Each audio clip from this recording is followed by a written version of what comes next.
Greetings, fellow soldiers, and welcome to Satoshi's Militia, where we honor American patriotism and share Bitcoin principles. In this episode, we're going to talk about the separation of powers in the U.S. Constitution.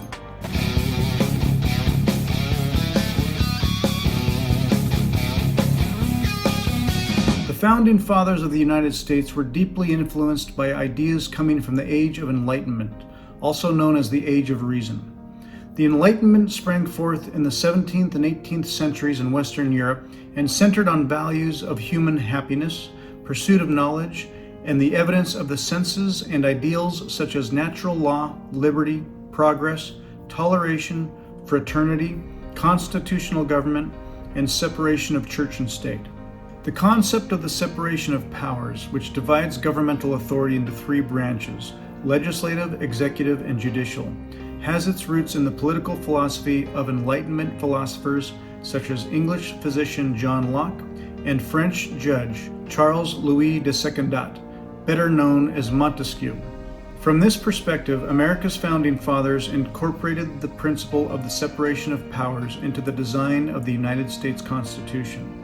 The separation of government powers was a means of preventing tyranny and promoting liberty. Montesquieu's work, called The Spirit of the Laws, emphasized the importance of separating government powers to safeguard against despotism. The American colonists also had experience with British colonial governance, which included a system of checks and balances between the monarch, parliament, and the courts.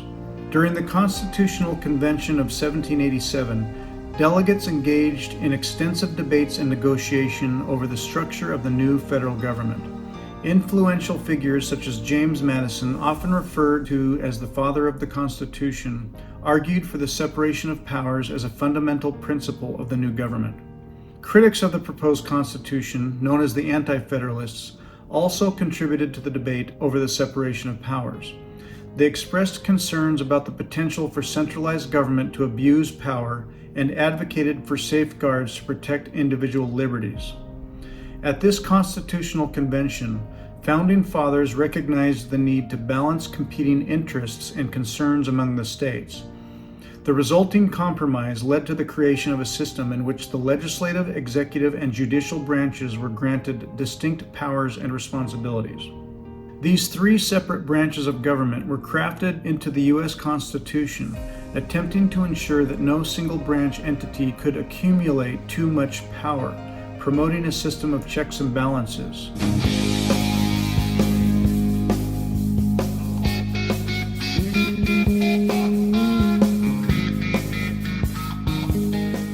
In Bitcoin, Multisig, short for multi-signature, is a feature that allows multiple private keys to be associated with a single Bitcoin address.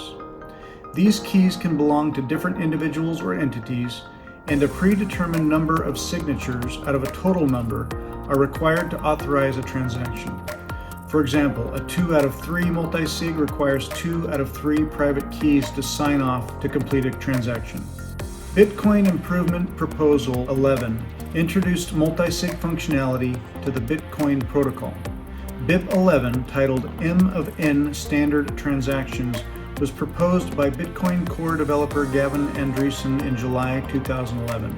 It allowed for up to 3 cosigners. These kinds of scripts used P2SH addresses, starting with the character 3. This format is considered obsolete with the introduction of SegWit and has been superseded by P2WSH multisig addresses, which start with BC1Q and allow for up to 20 cosigners. For most individuals, a 2 of 3 multisig arrangement is probably the best balance of keeping it simple while protecting against theft or loss. Multisig transactions offer increased security compared to traditional signature transactions. With multiple parties involved, the compromise or abuse of a single private key is not sufficient to authorize a transaction, making it more difficult for malicious actors to access funds illicitly. Multisig also enables trustless collaboration by allowing parties to engage in transactions without needing to rely solely on the integrity of one party. Multiple entities must agree or collaborate before certain actions can be taken.